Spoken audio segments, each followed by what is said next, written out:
You are not part of this family anymore. You are out of the will. My father looked me dead in the eye and erased me from his life across the Christmas dinner table. He did not scream. He did not hesitate. He just cut me off because I finally refused to be their bank account. I did not cry. I reached under my chair, pulled out the heavy black box I had brought and set it right in the center of the table. "Merry Christmas," I said. Then I pushed back my chair and walked out, leaving them alone with the evidence that was about to cost them everything. Before I tell you what was inside that box and how it destroyed his life, drop a comment. Where are you watching from and what time is it for you right now? I want to see how far this story travels. That black box did not contain a bomb.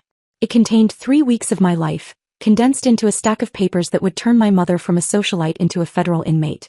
My name is Sully, I am 28 and I do not get mad. I get evidence. To understand why I walked out of that dinner, you have to go back to 11:42 p.m. 3 weeks ago. I was not sleeping. I was sitting in my home office, bathed in the blue light of 3 monitors, watching a crime happen in real time. My phone buzzed with a transaction alert from the family trust. Withdrawal $9,500. Most people would see a random number. I saw a felony. In the world of forensic accounting we call it structuring or smoothing. It is the act of intentionally breaking up a large sum of money into smaller transactions, specifically under the $10,000 reporting threshold, to hide it from the IRS. It requires intent. It requires calculation. And my mother, Malia, was doing it with my money. I pulled up the ledger. She had done it yesterday, the day before, and twice last Friday. In total, she had drained $85,000 in less than a month. She was not just stealing. She was laundering funds to pay for my cousin Savannah's dream wedding venue, assuming I was too busy or too stupid to notice. I hovered my finger over the freeze account button. I could have stopped it right then. I could have called her, screamed, and saved my inheritance. But if I stopped her now, it was just a family dispute. It was just a civil lawsuit she could cry her way out of. I moved my hand away from the mouse. I needed the total to hit 100,000. I needed her to cross the line from mismanagement to grand larceny and money laundering. So I sat back in my chair, took a sip of cold coffee and let the transaction clear. I was not going to save her. I was going to let her dig the hole deep enough to bury herself. The venue was called the Glass Estate, a modernist nightmare perched on a cliffside in Malibu. I drove up the winding private road, my hands steady on the wheel, watching the ocean crash against the rocks far below. It was beautiful, isolated, and completely inescapable. Just the way my mother liked things. People always ask why I did not just tell someone. Why I did not go to my aunts or my cousins and say she is stealing from me. They assume abuse is loud. They assume it leaves bruises or involves screaming matches in the kitchen. But Malia did not operate like that. She did not use fists, she used concern. We call it the prison of fake concern. It started when I was 18 and wanted access to my trust fund for college. Malia did not say no. She just sighed, looked at my aunt with teary eyes and whispered, "I am so worried about Sully. She has been erratic lately. The doctors say she cannot handle stress. If we give her that money she might hurt herself." She planted the seeds of my insanity so deep that even I started looking for the cracks. To the outside world she was not a thief. She was the saintly mother protecting her fragile, unstable daughter. If I got angry it was an episode.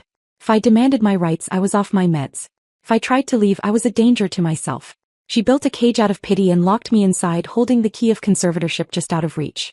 That is why I was alone. To speak against her was to prove I was crazy. I pulled up to the valet. The house loomed ahead, walls made entirely of glass, revealing the party inside like an ant farm. I could see them all. The family that pitted me, the friends who thought I was a charity case. And there was Savannah. My cousin was standing near the entrance, holding a glass of champagne, laughing at something a waiter said. She was wearing a custom silk gown that shimmered like pearl dust. I knew exactly how much that dress cost because I had seen the withdrawal for it on my monitor 3 days ago. $12,000. He was wearing my money. She was wearing my stolen future. I stepped out of the car. The wind up here was fierce, whipping my hair across my face. I did not smooth it down. I walked straight toward the glass doors. Malia spotted me instantly. She was holding court near the bar, looking elegant in navy blue. Her eyes narrowed for a fraction of a second, a glitch in the matrix before the mask slammed back into place. She rushed toward me, arms open wide, performing the role of the loving mother for her audience. "Sully, you made it," she cried out, pulling me into a suffocating hug. The smell of her expensive perfume filled my nose, triggering a gag reflex I barely suppressed. To the room it looked like a warm embrace. But as she pressed her cheek against mine, her voice dropped to a hiss only I could hear. "You look tired, darling. If you say one word about money tonight, I will have Dr. Aris sign the commitment papers before the cake is cut." Do you understand me?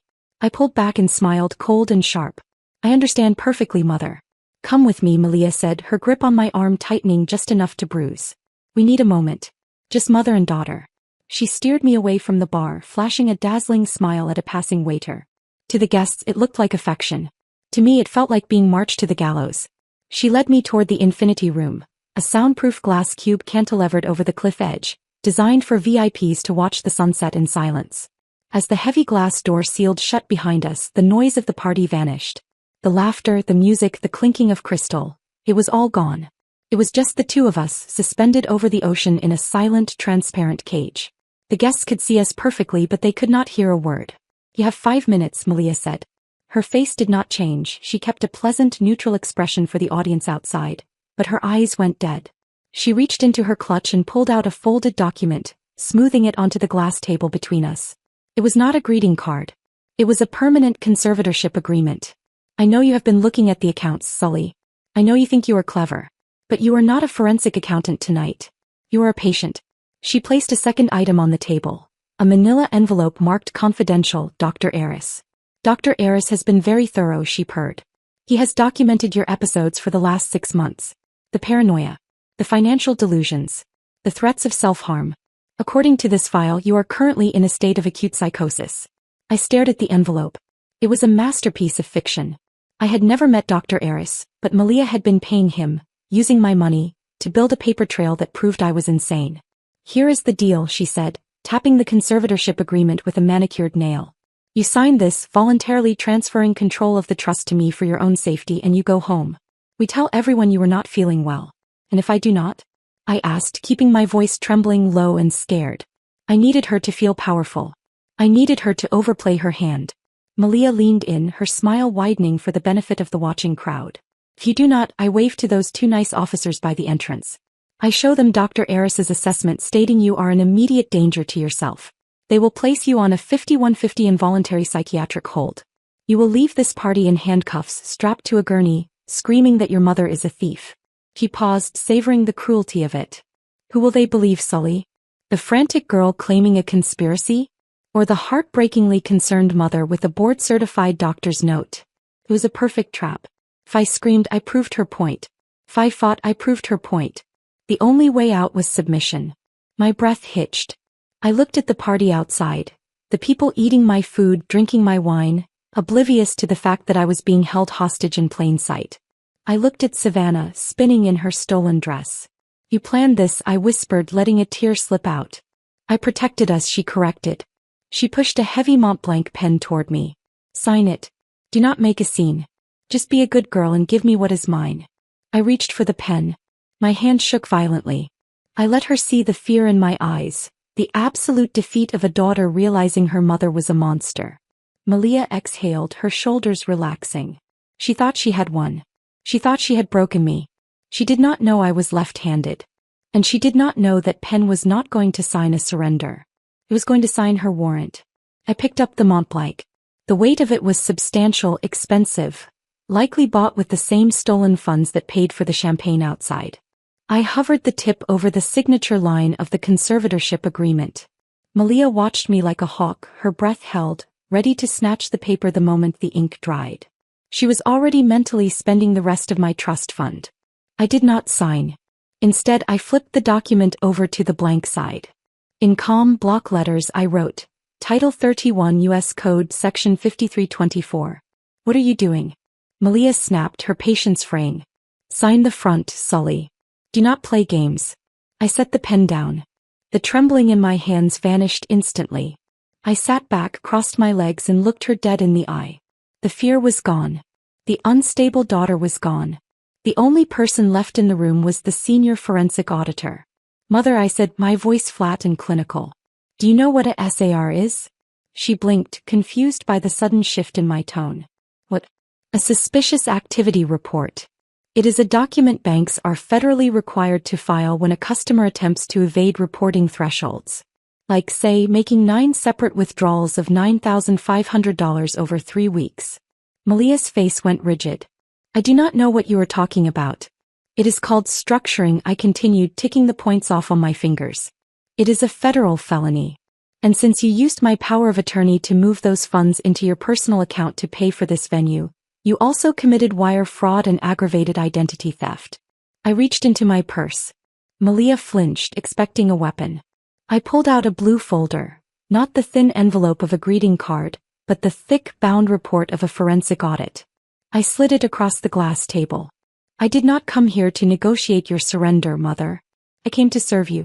She stared at the folder, her hands shaking now. You cannot prove anything. You're sick. Dr. Aris says. Dr. Aris is a psychiatrist. I cut her off. I am an auditor. Math does not have episodes. I tracked every dollar you siphoned. I mapped the flow of funds from the trust to the wedding vendors. I will put it back. She hissed, her voice dropping to a desperate whisper. I will pay it back next month. It was a loan. You cannot turn your own mother in for a loan. It is too late for that. I checked my watch. I submitted this evidence package to the IRS Criminal Investigation Division and the Trust Protectors 48 hours ago. I did not freeze the accounts earlier because I needed you to cross the $100,000 threshold to ensure mandatory sentencing guidelines applied. I leaned forward, closing the distance between us. You are not my guardian anymore, Malia. You are the subject of an active federal investigation. And that fake concern you used to imprison me? It just became the motive for your prosecution. Malia looked at the folder, then at me. The color drained from her face, leaving her looking old and terrified. She realized then that the glass room was not protecting her from the crowd. It was trapping her with the truth. Malia stared at the forensic audit report, her face a mask of panic and disbelief. Then abruptly she laughed. It was a brittle, frantic sound that echoed off the glass walls. You are bluffing, she spat, pushing the folder away. You think you can scare me with some printouts? I am your mother, Sully. You will not send me to jail. I will just pay it back later once the investments mature. This is ridiculous. She grabbed the audit report and ripped it in half, throwing the pieces onto the floor. It is gone. It is your word against mine, and everyone out there already knows you are unstable. She stood up, smoothing her dress, regaining her composure. Now, are you going to sign the conservatorship, or do I have to call the police to escort my sick daughter away? The lights in the glass room suddenly died, replaced by harsh White House lights. The music outside cut instantly. The door opened, not security but Cole. He walked straight to Malia, tuxedo sharp, expression colder than any guest's. I'm Cole, managing partner of Venture Capital Holdings, he said calmly. We own this estate. And the final payment for this venue just bounced. That's impossible. Malia screamed. There was money in that account. Not anymore, I said, standing. The trust protectors froze every account tied to the trust, including the one you were stealing from. The truth hit her at once. No money meant no wedding. No wedding meant humiliation. I showed her the trust deed. The bad boy clause. Any beneficiary who commits a felony against the trust forfeits everything. I leaned in. By stealing $85,000 from me, you just handed me your entire $2 million inheritance. Cole didn't raise his voice. Security. Clear the building. This event is cancelled due to fraudulent payment. Chaos erupted. Guests fled. Savannah screamed at Malia for lying and stormed out, leaving her alone. That's when Malia snapped. She smashed a champagne flute, dragged the glass across her own arm and screamed for help, accusing me of attacking her. She called 911, playing the victim she'd rehearsed for years. Then she lunged, ripping the diamond brooch from my lapel and crushing it under her heel. No evidence, she hissed. My word against yours. I didn't move. Look up. 16 4K cameras watched from the ceiling, uploading everything to the cloud in real time. When police arrived, they found me calm with my attorney on the phone, and Malia bleeding, manic, surrounded by glass. Cole filed charges. I added one for a false police report. The officers cuffed her. He screamed my name. I didn't turn around. Later, standing on the balcony, Cole confirmed the footage was secured and she wouldn't make bail. I blocked her number. Then deleted it. Sell the house, I said. Use the money to fund a financial literacy scholarship. As I drove away from the glass estate, I realized what I'd gained.